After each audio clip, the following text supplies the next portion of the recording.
যখন আমি শহরে আসলাম তখন আমার খালার বাড়িতে থাকতে হয়েছিল। আমার খালাতো বোন, যে আমার থেকে বয়সে ছোট, তার সঙ্গে একই ঘরে থাকতাম। প্রতিদিন যখন কাজ থেকে ক্লান্ত হয়ে এসে আমি আমার বিছানায় শুয়ে পড়তাম, আর সে আমার পাশে ঘুমাত। সেই রাতে বাড়ি ফিরতে একটু দেরি হয়ে গিয়েছিল। বাড়িতে ঢুকে বিছানায় গিয়ে শুয়ে পড়লাম, চোখ বন্ধ করে বিশ্রাম নিচ্ছিলাম। কিছুক্ষণ পর সে এসে আমার পাশে বসল, নিঃশব্দে মাথায় হাত বুলিয়ে দিল।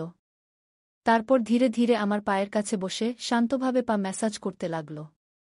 সে আমাকে বলল, যতক্ষণ না তুমি পুরোপুরি আরাম পাচ্ছ, আমি তোমার পাশে আছি, এই বলে সে আমার পা ম্যাসাজ করতে থাকল। তারপর সেদিন সকালে পূজা আর আমি দুজনেই বাড়িতে ছিলাম। পূজা হেসে আমার দিকে এগিয়ে এসে বলল, ভাইয়া, যদি কিছু প্রয়োজন হয় তবে নির্দ্বিধায় জানাতে পারো। সে আমার সামনে এসে দাঁড়াল এবং আন্তরিকভাবে হাত বাড়িয়ে দিল। তার এই আচরণে আমি কিছুটা অবাক হলাম, যেন তার মধ্যে নতুন এক ধরনের আত্মবিশ্বাস ফুটে উঠেছে। এরপর সে আমার হাত ধরে আলতো করে তার কাঁধের কাছে নিয়ে গিয়ে বলল, যা ইচ্ছে করতে পারো, তবে আমাকেও কিছু সাহায্য করতে হবে। এই কথা বলে আমার খালাতো বোন দেখতে অনেক সুন্দর ছিল। তার চলাফেরা, আচার আচরণ আমাকে মুগ্ধ করত। তার গায়ের রং ছিল ফর্সা। শহরে থাকার কারণে সে সবসময় ছোট পোশাক পরে থাকত।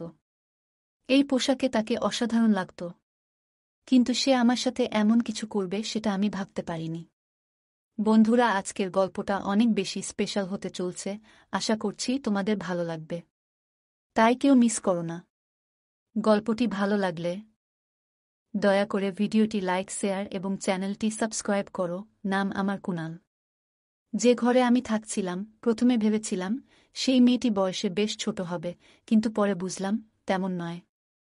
আমি কাজের প্রয়োজনে শহরে এসেছিলাম এবং খালুর বাড়িতে থাকছিলাম, কারণ মা চাইছিল না যে আমি অন্য কোনো জায়গায় থাকি।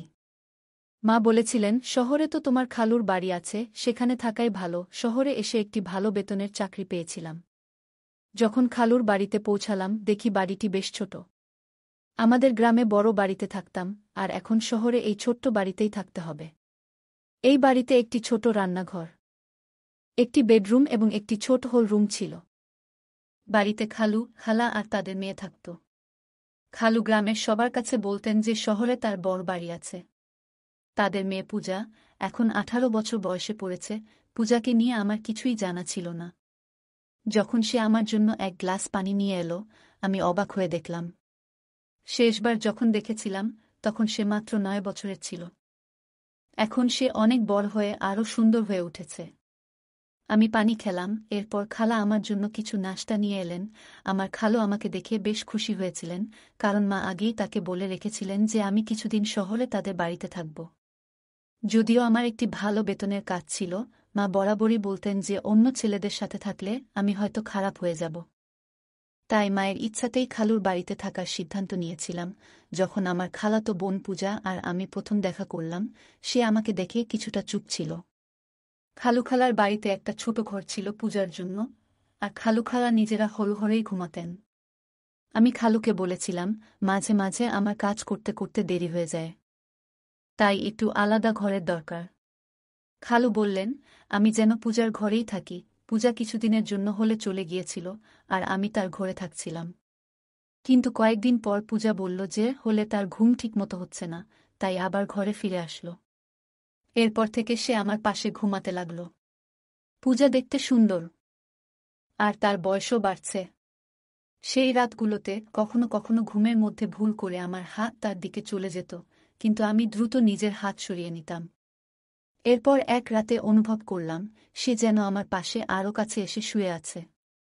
ভেবেছিলাম হয়তো নিছকই কাকতালীয়, তবে এরপরের রাতগুলোতেও এমন অনুভূতি হচ্ছিল। খালুর বাড়িতে থাকতে থাকতে 20 দিন পার হয়ে গেছে, আর এই সময়ে পূজা আমার অনেক কাছের মানুষ হয়ে উঠেছে। আমরা মাঝে মাঝে অনেক রাত পর্যন্ত জেগে গল্প করতাম। আমরা বিভিন্ন বিষয় নিয়ে গল্প করতাম। আমার বিষয়ে জানার তার ভীষণ আগ্রহ ছিল, যা আমাকে বারবার ভাবিয়ে তুলছিল। সে সবসময় আমার কাছাকাছি থাকতে চাইত। মাঝে মাঝে খালা আমাদের গল্প করতে দেখতেন, কিন্তু তেমন কিছু বলতেন না, কারণ খালা আমাকে ভীষণ বিশ্বাস করতেন।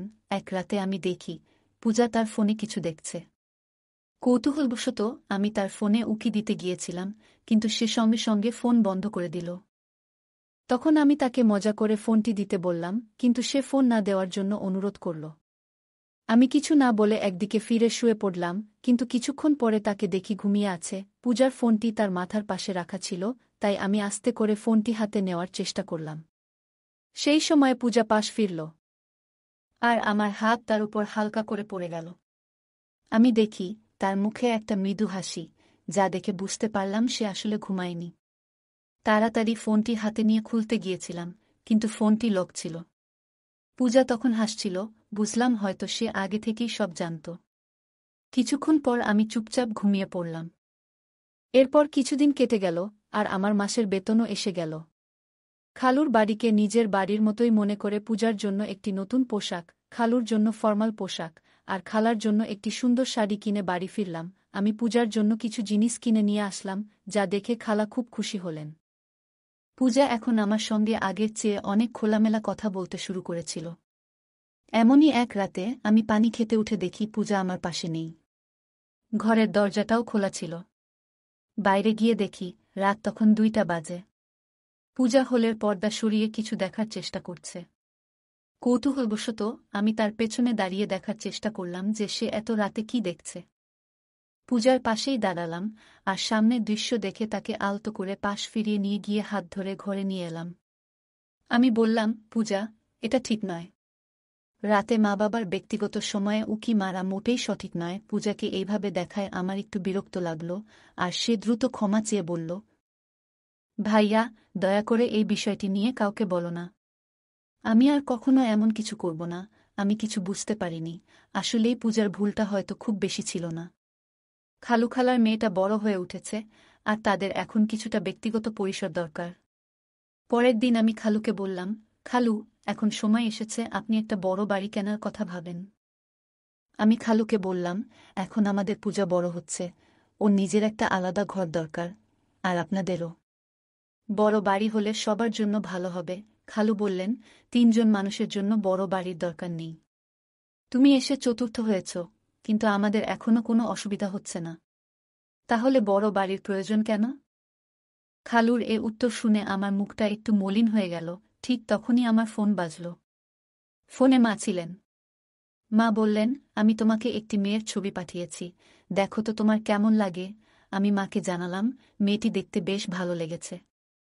মা এতে খুশি হয়ে জানালেন, 20 দিনের মধ্যে বিয়ের ব্যবস্থা করবেন। 20 দিন পর আমার বিয়ে হয়ে গেল। কিছুদিনের ছুটি কাটিয়ে আমি আবার কাজের জন্য শহরে ফিরছিলাম, তখন মা বললেন, তোমার স্ত্রীকে সঙ্গে নিয়ে যাও।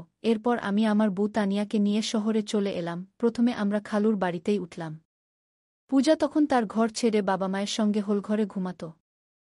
আর আমাদের ঘরটি আমার আর তানিয়ার জন্য ছেড়ে দিল। তানিয়াকে নিয়ে শহরে আসার 3য় দিন পার হচ্ছিল। এরপর হঠাৎ এক রাতে কিছু অপ্রত্যাশিত ঘটনা ঘটল। আমি যখন আমার স্ত্রী তানিয়া পাশে ঘুমাচ্ছিলাম, হঠাৎ দেখি হল থেকে কেউ উকি দিচ্ছে। তাকে দেখে আমি দ্রুত তানিয়া পাশ থেকে উঠে বসলাম। আমাকে উঠতে দেখে সে চুপচাপ সরে গেল। তখন আমি ভাবতে লাগলাম, যদি তানিয়া এই শহরের পরিবেশে মানিয়ে নিতে পারে, তাহলে আগামী মাসেই আমরা আলাদা থাকার জন্য একটি ঘর খুঁজে নেব। কারণ আমি শহরে আসার পর থেকেই আমার খালাতো বোন আমাকে বিশেষ নজরে রেখেছিল। কিন্তু জানি না কেন, কিন্তু 5 দিনের মধ্যেই তানিয়া শহরটিকে অপছন্দ করতে শুরু করল। সে বলল, আমি এখানে বেশি দিন থাকতে পারব না। গ্রামে থাকার অভ্যাস আছে আমার। এখানের পানি, এখানের বাতাস, কিছুই আমার ভালো লাগছে না। হঠাৎ করেই তানিয়ার শরীর খারাপ হতে লাগল। অনেকদিন ধরে শহরের পানিতে আমার কোনো সমস্যা হয়নি, কিন্তু তানিয়ার শারীরিক অবস্থা খারাপ হতে শুরু করল। তাই সে গ্রামে ফিরে যেতে চাইল। আর আমি তার শারীরিক অবস্থার কথা ভেবে তাকে গ্রামে পাঠিয়ে দিলাম। এরপর আমি খালুর বাড়িতে একাই থাকতে শুরু করলাম। তানিয়ার প্রতি আমার যতটা ভালোবাসা থাকার কথা ছিল, ঠিক ততটা যেন অনুভব করছিলাম না। তার ছবি দেখে যেমন ভেবেছিলাম, বাস্তবে তেমনটা ছিল না। বিয়ের সময় তাকে দেখেছিলাম খুবই আকর্ষণীয়, কিন্তু বিয়ের পর মেকআপ ছাড়া দেখলে তাকে কিছুটা আলাদা লাগত। আমার স্বপ্নের মতো ছিল না, তবে সে অনেক ভালো এবং নির্ভরযোগ্য, তাই ওর সঙ্গে জীবন কাটানোর সিদ্ধান্ত নিলাম। তানিয়া গ্রামে চলে যাওয়ায় আমার জন্য পরিস্থিতি একটু স্বাভাবিক হয়ে গেল। আমি শহরে কাজ করছিলাম, আর একা থাকার জন্য আলাদা খরচ করার প্রয়োজন মনে করিনি। মায়ের ইচ্ছাতেই খালুর বাড়িতে থেকে যেতেই মনে হলো ভালো। তানিয়া যাওয়ার পর 3 দিনের ছুটি নিয়ে বিশ্রাম নিলাম, কারণ কাজের চাপে বেশ ক্লান্ত হয়ে পড়েছিলাম। ছুটির দিন সকালে খালু তার কাজে বেরিয়ে গেলেন। আর খালাও প্রতিদিনের মতো তার অফিসে চলে গেলেন। সেদিন সকালে পূজা আর আমি দুজনেই বাড়িতে ছিলাম।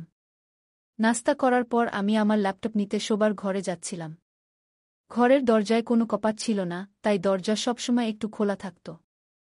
সেদিন আমি খোলা দরজার ফাঁক দিয়ে দেখলাম পূজা নিজের পোশাক পরিবর্তন করছে। তার উজ্জ্বল গায়ের রং দেখে কিছুক্ষণের জন্য আমার দৃষ্টি আটকে গেল। তখন ভাবলাম, কোথায় আমার শ্যামলা তানিয়া বউ আর কোথায় এই পূজা?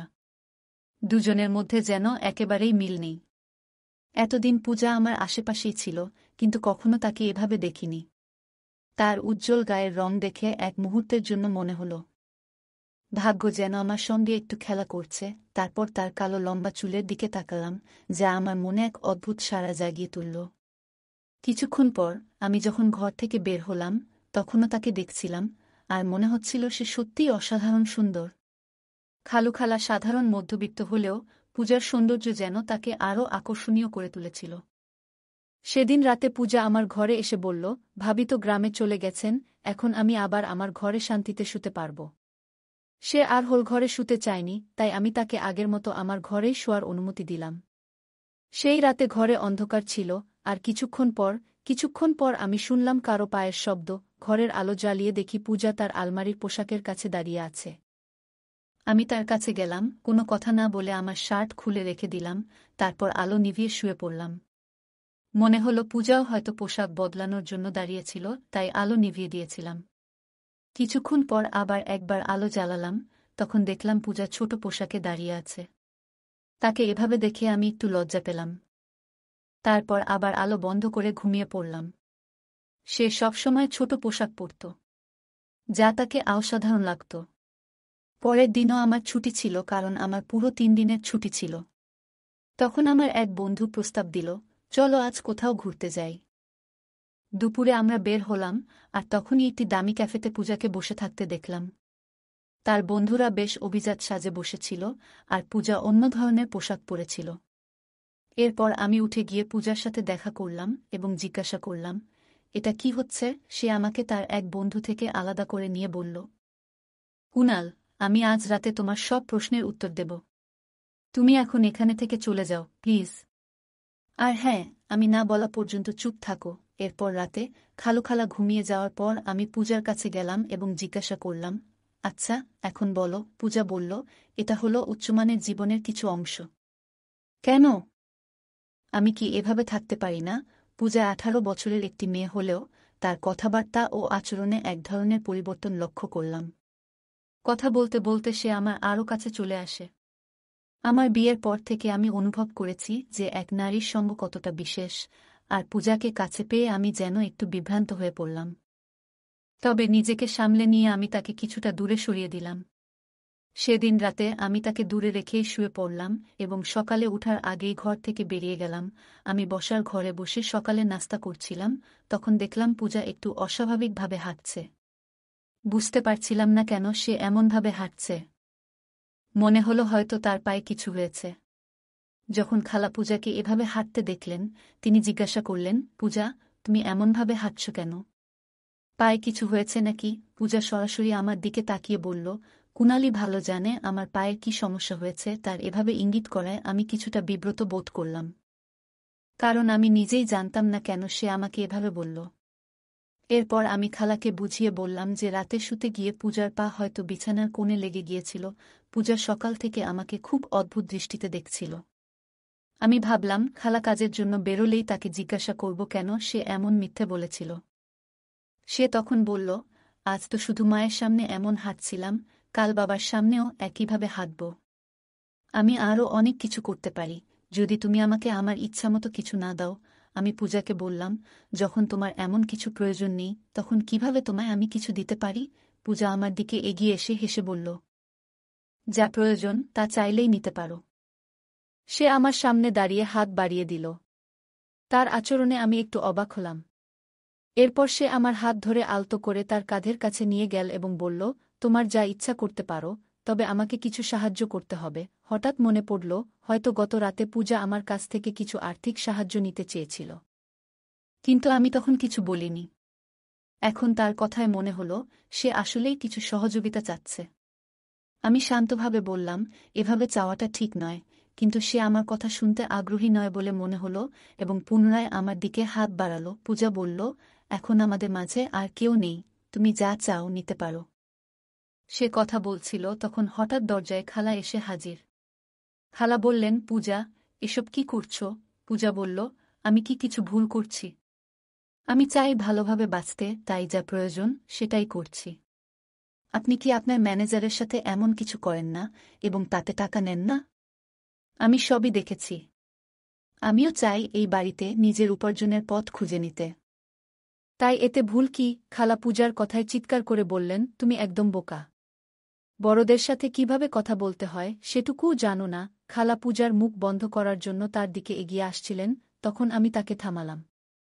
আমি খালাকে জিজ্ঞাসা করলাম, পূজা যা বলছে সেটা কি সত্য? খালা মাথা নিচু করে চুপ থাকলেন। কিছু বলতে পারলেন না।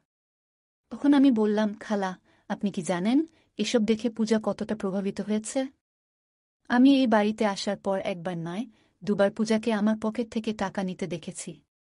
শুধু একবার নয়, একাধিকবার আমার টাকা হারিয়েছে। হয়তো আপনাদের আচরণের কারণেই সে এমন করছে। আমি সবসময় শান্ত থাকতাম। এই পরিবারের কোনো সদস্যের উপর কখনো সন্দেহ করিনি। তবে এখন মনে হচ্ছে পূজার এই সমস্যার স্থায়ী সমাধান করা জরুরি, কারণ তার অবস্থা দিন দিন খারাপের দিকে যাচ্ছে। পূজাকে টাকা নিতে দেখার পর থেকেই আমি তার দিকে নজর রাখছিলাম।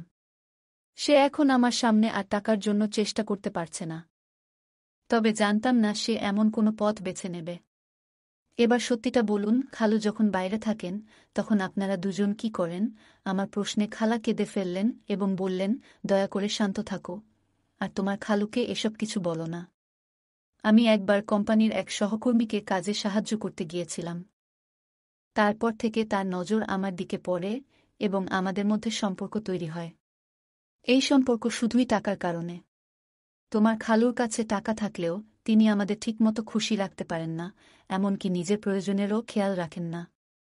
তাই কোম্পানির ম্যানেজার থেকে যে অর্থ পাই তা দিয়ে আমি আর পূজার প্রয়োজন মেটাই। তোমার খালুর শহরে আরেকটি বড় বাড়ি আছে, তবে সেটি ভাড়া দিয়ে তিনি কিছু আয় করেন। খালা বললেন, তোমার খালুর সাশ্রয়ী মনোভাবের কারণে আমাদের এমন ছোট্ট একটি ঘরে মানিয়ে নিতে হয়েছে। এতে আমাদের জীবন কঠিন হয়ে উঠেছে, তবে এখন আমার ভুল বুঝতে পেরেছি। তারপর খালা পূজার দিকে তাকিয়ে বললেন, পূজা, আমাকে ক্ষমা করো। আমি আজ থেকে চাকরি আর ম্যানেজারের সাথে সম্পর্ক ছেড়ে দেব। পূজা বলল, মা, আমি ইচ্ছে করেই এসব করেছি যাতে আপনি এই পথ ছেড়ে দেন। যখন কুনাল দাদাভাই আমাকে টাকার জন্য সন্দেহ করেন তখন তাকে পুরো সত্যটা বলেছিলাম। আপনি নিজের কর্ম নিয়ে ভাবেননি, আর আমার চোখ খুলে দেওয়ার জন্য কুনাল দাদাভাইয়ের প্রতি আমি কৃতজ্ঞ। আজ আপনি যেমন নিজের ভুল বুঝলেন, আমিও আমার ভুল বুঝেছি, পূজা, এবং আমি মিলে খালাকে তার ভুলের কথা মনে করিয়ে দিলাম। আমিও তাকে বোঝালাম এবং একটি ছোট্ট পরিকল্পনা সাজানোর পরামর্শ দিলাম। শেষমেশ খালা আমার কথা মেনে নিলেন এবং পূজাকে নিয়ে চিরদিনের জন্য তার নিজের বাড়ি চলে যাওয়ার সিদ্ধান্ত নিলেন। এরই মধ্যে খালু হঠাৎ একটি সিদ্ধান্ত নিলেন, ছোট বাড়িটি ছেড়ে শহরের বড় বাড়িতে স্থানান্তর করার। খালুর এই সিদ্ধান্ত শুনে খালা এবং পূজা দুজনেই খুশি হল এবং আমাকে ধন্যবাদ দিল। সেই দিন থেকেই খালু তার সাশ্রয়ের অভ্যাস অনেকটাই কমিয়ে আনলেন। আমিও জীবনের পথে মায়ের কাছ থেকে শিখেছি যে অর্থ বাঁচানো গুরুত্বপূর্ণ, তবে পরিবারের মানুষদের খুশি রাখাও সমান জরুরি। যদি কেউ সবসময় তার স্ত্রী ও সন্তানদের সব কিছুতেই মানা করে, তবে তারা ভুল পথে যেতে পারে। একজন মানুষ তার পরিবার এবং নিজের জন্যই উপার্জন করে। সঞ্চয় করা ভালো, তবে নিজের পরিবারকে কষ্ট দিয়ে নিজের জীবনকে সীমাবদ্ধ রেখে সঞ্চয় করা ঠিক নয়।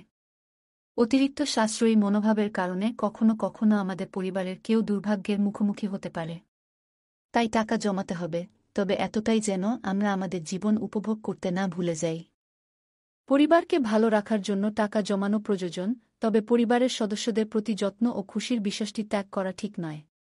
যদি পরিবারের সঙ্গে যুক্ত কেউ অতিরিক্ত সাশ্রয়ী হয়, তবে এর নেতিবাচক প্রভাব হতে পারে। অর্থ জমানোর সাথে সাথে পরিবারের সদস্যদের চাহিদা এবং মানসিক অবস্থার প্রতিও যত্ন নেওয়া জরুরি। পারিবারিক সমস্যাগুলি সময়মতো আলোচনা করে সমাধান করা প্রয়োজন। যদি খালা এবং পূজার মধ্যে কথোপকথন না হতো তাহলে সমস্যাগুলি আরও জটিল হয়ে উঠত। একে অপরের কথা শোনা, ভুল বোঝাবুঝি দূর করা এবং সমস্যা নিয়ে খোলামেলা আলোচনা করা অনেক ক্ষেত্রে সমাধানের পথ খোলে। একজন মানুষ তার পরিবারের জন্যই পরিশ্রম করেন, তাই তাদের সুখ ও সন্তুষ্টি নিশ্চিত করাও তার দায়িত্ব। পরিবারের চাহিদা পূরণে সচেতন না হলে সদস্যদের মাঝে অসন্তোষ জন্মাতে পারে এবং তারা ভুল পথে যেতে পারে। গল্পের শেষে খালা ও খালু তাদের ভুল বুঝতে পেরে পরিবর্তনের সিদ্ধান্ত নেন। আমাদের জীবনেও অনেক সময় ভুল হতে পারে, তবে সেগুলো থেকে শিক্ষা নিয়ে সম্পর্কগুলো আরও মজবুত করে তুলতে হবে। গল্পটি আমাদের শেখায়, সমস্যাগ্রস্ত কাউকে সহানুভূতির সাথে বোঝানো এবং সঠিক পথে নিয়ে আসা একজন ভালো মানুষের বৈশিষ্ট্য। বন্ধুরা, যদি এই গল্পটি ভালো লেগে থাকে তাহলে দয়া করে ভিডিওটি লাইক করুন এবং আমাদের চ্যানেলটি সাবস্ক্রাইব করুন। পাশে থাকা বেল আইকনটি প্রেস করুন, যাতে করে আমরা যখনই নতুন ভিডিও আপলোড করি তার নোটিফিকেশন সবার আগে আপনার কাছে পৌঁছে যায়। ধন্যবাদ, দেখা হবে আমাদের পরবর্তী ভিডিওতে।